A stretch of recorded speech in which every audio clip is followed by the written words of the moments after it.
Hello दोस्तों, welcome back to our new video. तो कैसे हो आप सभी? आई होप कि आप सभी अच्छे होंगे और अच्छे प्रकार से जो है अपनी तैयारी कर रहे होंगे।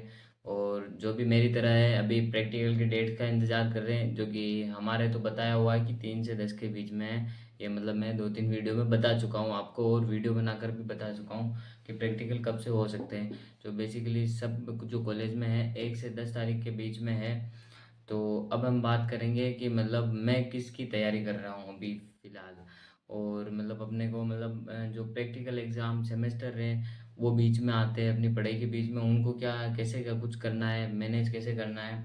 और मेरा स्टडी रूटीन में टाइम टेबल कैसा है मेरा।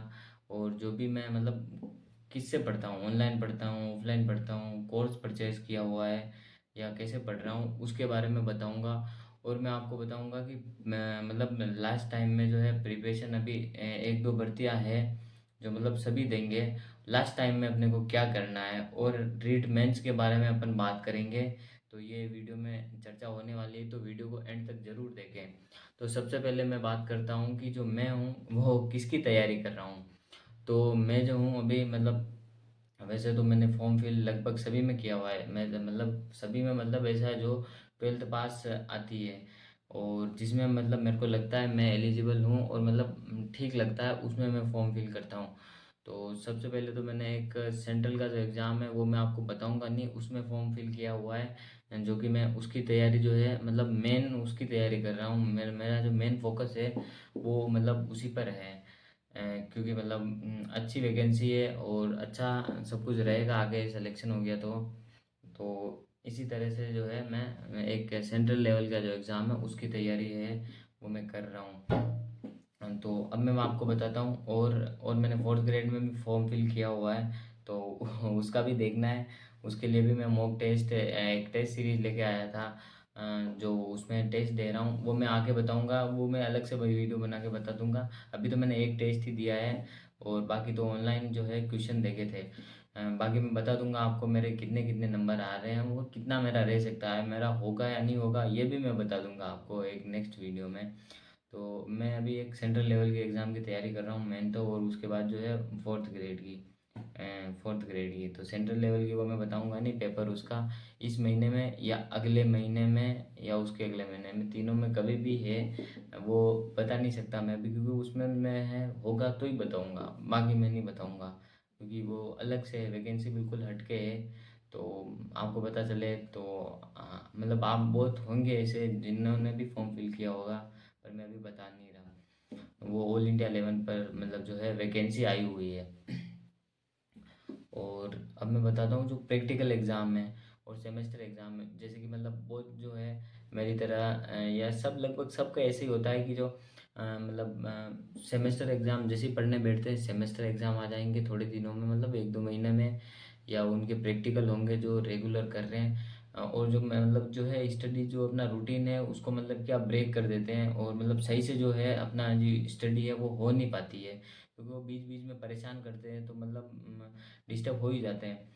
तो प्रैक्टिकल एग्ज़ाम का तो ऐसा है कि जो डीएलएड की बात करूँ तो डीएलएड में जो है उनका सिर्फ वाइवा होगा और जो डायरी है वो आपको देनी है, बाकी कुछ नहीं है। और जो बीएससी में ऐसा कुछ है उनके जो है प्रैक्टिकल होते हैं वो होते रहेंगे जिस प्रकार से होते हैं। और वैसे तो सब कुछ लगभग नॉर्मली होता है और इतना कुछ करने की ज़रूरत नहीं होती है। और जो बीए के अंदर है उनमें भी बस टेस्ट टाइप देने होते हैं, और इस प्रकार से जो है प्रैक्टिकल एग्ज़ाम की तो आप बिल्कुल टेंशन लेना मत। अब बात करते हैं सेमेस्टर एग्ज़ाम। जो सेमेस्टर जो है उनको मतलब वैसे तो मैं खुद भी कुछ ये पढ़ के नहीं जाता हूँ सेमेस्टर एग्ज़ाम में, जो मेरे को आता है वो मैं मतलब लिख देता हूँ। वो उसमें क्या है पेज भरने का सीन रहता है तो उसमें इतनी कुछ दिक्कत नहीं होती, पर जो क्या है बीच में आते हैं तो क्या है अपन कुछ भी पढ़ रहे हैं तो उसमें एक दिन एग्ज़ाम देने जाना पड़ेगा, तो उसमें जो अपना है स्टडी वो मतलब डिस्टर्ब हो जाएगी। जब भी 4 एग्ज़ाम होते तो 4 दिन मतलब मान लो कुछ इस प्रकार से 10 दिन ऐसे कुछ अपना जो स्टडी रूटीन है वो इफेक्ट हो ही जाता है। तो उनको अपन को ध्यान रखना है। अगर आप बीएससी कर रहे हो तो आपको थोड़ा पढ़ के जाना पड़ेगा। अगर आप बीए में हो तो आपको टेंशन लेने की ज़रूरत नहीं है और आप अपनी तैयारी करते रहो। जो मेन भर्ती है, आप जिस भी भर्ती में बैठना चाहते हो, जो मतलब आप एग्ज़ाम दोगे उसकी तैयारी करते रहो। बाकी किसी पर भी ध्यान मत दो, तो आपके लिए मतलब सही रहेगा। मैं भी ऐसे ही कर रहा हूँ। अभी मेरे डीएलएड के मतलब जो है प्रैक्टिकल है, तो उसकी टेंशन मेरे को नहीं है। जो होगा वो देखा जाएगा। उसमें वैसे क्वेश्चन पूछेंगे, आएंगे तो ठीक है, बाकी नहीं। और बाकी जो है डायरी तो मैंने इंटर्नशिप के टाइम में बना ली थी। एक वीडियो बना भी रखा है, वो भी देख लेना। शायद एक डायरी का ही बना रखा है, बाकी और आप सर्च करके देख लेना। आपकी जो भी डायरी आपको बनानी है, आपको वीडियो आसानी से है जो मिल जाएगा। और अब मैं बात करूँगा कि हाँ, मैंने भी बता दिया है वैसे तो ये भर्ती परीक्षा और टाइम मैनेजमेंट ज़रूरी है। आप मतलब जो है मेन फोकस आपको जो भी भर्ती है, जैसे कि अभी सबसे पहले जो है ये सेकंड ग्रेड का एग्ज़ाम होने वाला है 7 तारीख को। आप जो भी है वो तो उनकी तैयारी ठीक है। और अब तो क्या है, बचे ही क्या है, 2-4 दिन बचे हैं। यहाँ 2 तारीख हो गई, तो बस अब वो मॉक टेस्ट देंगे, बस इसी तरह से रिवीजन कर लेंगे बस। और उनका जो है मैं आशा करता हूँ कि उनका सिलेक्शन जो है, जो भी देख रहे हैं सेकंड ग्रेड वाले, उनका हो जाए। और उसके बाद जो है पुलिस का एग्ज़ाम है, तो पुलिस के एग्ज़ाम के लिए उनको भी लास्ट जो स्टेज आ चुकी है, वो मॉक टेस्ट ही दे रहे हैं सब। जिन्होंने मतलब जेन्युइन तैयारी की है, तो उनको कोई टेंशन लेने की ज़रूरत नहीं है। बीच में अगर सेमेस्टर एग्ज़ाम है तो आप देखिए आ सकते हो, इतना कुछ टेंशन की बात नहीं है, आप टाइम निकाल सकते हो। और अगर आप 1-2 एग्ज़ाम स्किप करना चाहो तो भी कर सकते हो। अगर आपको ऐसा लगता है कि मेरी जो स्टडी है वो ज़्यादा ही इफेक्ट होगी, तो आप स्किप कर देना पुलिस वाले। क्योंकि मतलब अ, बीच सेमेस्टर जो क्या है, अगर आप 1-2 नहीं दोगे तो भी पीछे मतलब बैक लग जाएगी और आप आराम से मतलब फिर से दे पाओगे। इसमें इतना टेंशन नहीं है। अगर पुलिस का एग्ज़ाम आपका चूक गया और उसमें नहीं हुआ, तो वो अगली बार आपको वेट करना पड़ेगा 1-2 साल ऐसा कुछ। तो इसीलिए बोल रहा हूँ कि सेमेस्टर एग्ज़ाम को साइड करके रखो।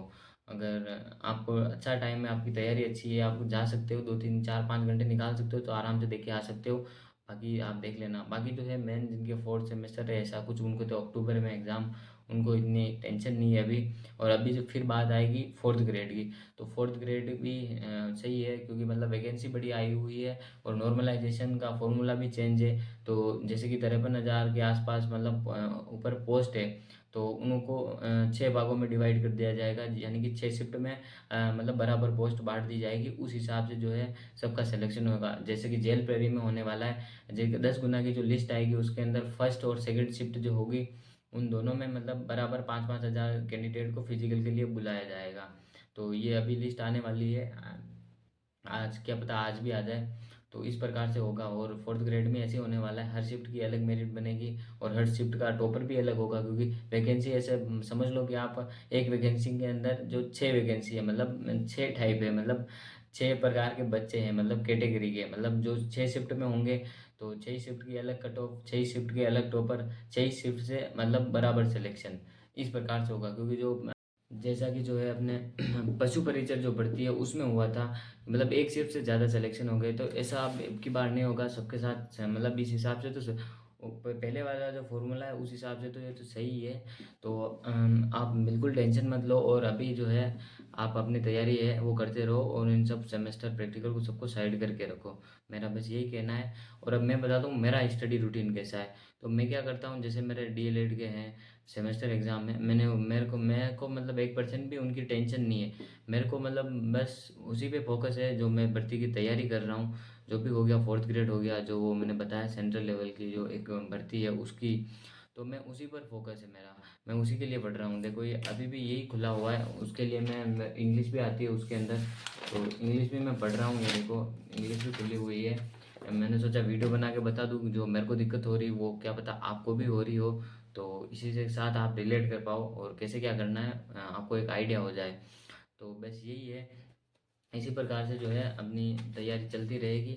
और मेरा टाइम टेबल कुछ ऐसा रहता है, सुबह जो क्या है मैं जल्दी उठ नहीं पाता हूँ, तो मैं क्या करता हूँ 8 साढ़े 8 बजे ऐसे ऐसे कुछ पढ़ने बैठ जाता हूँ, और लंच टाइम तक ऐसा पढ़ता हूँ। और मान लो आप फिर 1-2 घंटे सोता हूँ, फिर वापस से पढ़ता हूँ। और फिर कहीं थोड़ा बहुत आधे घंटे के लिए बाहर जाना हो तो जाऊँगा, नहीं तो घर में रहूँगा। और फिर खाना खाऊँगा और फिर से पढ़ूँगा और फिर सो जाऊँगा। तो बस इस प्रकार से मेरा जो है स्टडी रूटीन चलता रहता है। मैं इस दिन किसी दिन एक इस पर प्रॉपर वीडियो भी लेके आऊँगा। और जो मैंने बताया कि मैंने सेंट्रल लेवल की, वो सिलेक्शन के बाद ही मैं आपको बताऊँगा कि मैं किसकी तैयारी कर रहा था, बाद में पता चलेगा अगर सिलेक्शन होगा तो। वैसे तो हो जाएगा लग रहा है। देखते हैं पर आगे क्या होता है। अब मैं बात करता हूँ लास्ट टाइम में, अगर कोई सा भी एग्ज़ाम, जैसे अभी पुलिस का एग्ज़ाम है, 4th ग्रेड का एग्ज़ाम है, 2nd ग्रेड का एग्ज़ाम है, तो अपने को क्या करना चाहिए? अपने को तो वैसे सबको पता है, वैसे तो ज़्यादा से ज़्यादा मॉक टेस्ट देना चाहिए, क्योंकि उसके उससे क्या है, अपने को ये नहीं कि वैसे के वैसे क्वेश्चन आ जाए, वैसे के वैसे क्वेश्चन भी आते हैं, क्वेश्चन का आइडिया भी हो जाता है। उससे क्या होता है, जो अपना पेपर में जो टाइम मैनेजमेंट और जो क्वेश्चन छूट जाते हैं वो नहीं होते।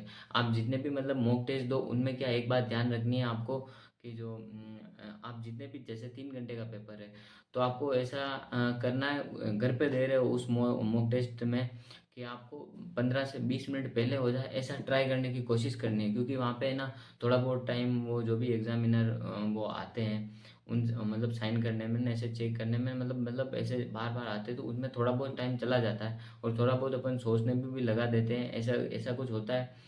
तो टाइम, मतलब टाइम से पेपर हो जाए, और पूरा पेपर में आपको जितने भी अटेम्प्ट करने हैं वो हो जाए, और सही से हो जाए, ऐसा करने की ट्राई करनी। ये मॉक टेस्ट का मतलब भी होता है, मॉक यानी नकली टेस्ट, यानी नकली परीक्षा, जो आपके घर पे मतलब बार बार प्रैक्टिस करके जाते हो। तो ज़्यादा से ज़्यादा आपको मॉक टेस्ट देने की कोशिश करनी है, और उसमें भी मतलब आपको अच्छे लेवल का मॉक टेस्ट देना है, मतलब हार्ड लेवल तक लेके जाना है, वैसा मॉक टेस्ट देना है, जिससे कि आपको मतलब पेपर अगर हार्ड भी आए तो भी आपको इतनी कोई दिक्कत ना हो, और आपकी कमजोरियां हैं वो अभी पकड़ लेना। और नया जो बोलते हैं ना, नया नहीं पढ़ना है, थोड़ा बहुत तो देख ही लेना है। मैं तो देख लेता हूँ, ऐसा कुछ नया होता है जो मैंने नहीं पढ़ा होता है, मैं देख लेता हूँ। मैं मतलब इतनी, मैं क्या पता उसमें से आ जाए, इसीलिए मैं देख लेता हूँ। और मतलब जो भी कमजोरियाँ है मॉक टेस्ट से पकड़ता हूँ, और फिर उस पर ट्राई करता हूँ कि उसको कैसे सुधारा जाए। तो बस इसी लास्ट टाइम में बस यही करना होता है, ज़्यादा ज़्यादा से ज़्यादा रिवीजन करो। और पूरे दिन में जो भी पढ़ रहे हो, लास्ट में मतलब सोने से पहले एक बार उसको ज़रूर चेक कर लो, रिवीजन साथ के साथ ही कर लो अब, क्योंकि ज़्यादा टाइम नहीं है। 4th ग्रेड में पुलिस में, और 2nd ग्रेड में, और भी कोई भर्ती परीक्षा है उसमें भी, अगर आपके 1-2 महीने में है, तो 1-2 महीने में इतना ज़्यादा टाइम नहीं है। तो इस प्रकार से करना है। और अब मैं बात करते हैं रीड मेंस के बारे में। तो रीड मेंस अगर जो बीएसटीसी 2024 वाले, जिनका अभी फर्स्ट ईयर का एग्ज़ाम हुआ है, वो मतलब दे तो सकते हैं, मतलब देने का मतलब कोई सी भी भर्ती, जैसे आरएस है, तो वो भी अपन दे तो सकते हैं, पर सिलेक्शन जो होता है वो नहीं होगा अपना। आगे कुछ नहीं करना है, आप देख मतलब ट्राई कर सकते हो कि मतलब एक अंदाजे के लिए, हाँ, कि इतना कुछ स्कोर रहा है मेरा, ऐसा कुछ है, तो उसके लिए दे सकते हो आप, ऐसे दे तो सकते हो। बाकी मतलब सिलेक्शन नहीं होगा, मतलब आगे आपको बुलाया नहीं जाएगा, बस इतनी सी बात है रीड मेंस के लिए। बाकी दे नहीं पाएंगे अपन अभी तो। और तैयारी करते रहो, क्योंकि अभी से रीड मेंस में लग जाओ, क्योंकि जैसे भी क्या, जैसे ये सरकार जाएगी, सरकार मतलब 5वां साल होगा, तो उस टाइम में वैकेंसी आएगी। जैसे अभी ये बनी थी 2023 में, अभी 24 और अभी 25 चल रहा है, ये मतलब तीसरा साल आप मान के चलो, तीसरा या दूसरा साल ऐसा कुछ। तो ये वैकेंसी वापस जल्दी आने वाली, इन्होंने बोला साल मतलब हमारे कार्यकाल में हम 2 बार करा लेंगे परीक्षा। तो ये 2027 में आ सकती है, 27 फर्स्ट या लास्ट तक, मतलब पक्का है कि आ जाएगी। और 2026 लास्ट में तो नहीं लग रहा है, पर 2027 तक तो अपन मान सकते हैं आ जाएगी। क्या पता ये छोटे छोटे टुकड़ों में निकाल लें, जैसे अभी 5,500 पर या 6,000 पर, ऐसा कुछ थर्ड थर्ड ग्रेड जो अपने रीड मेंस है लेवल 1 की, वो वैकेंसी है, इस प्रकार से निकाले तो ये अगले साल भी निकाल सकते हैं।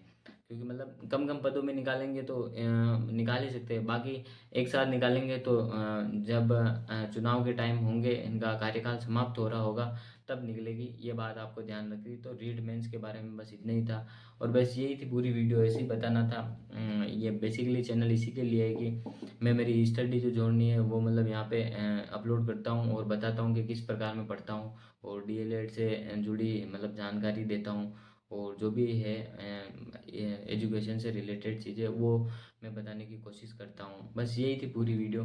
मिलते हैं दोस्तों किसी अगली नए टॉपिक के साथ नेक्स्ट वीडियो में, तब तक के लिए जय हिंद।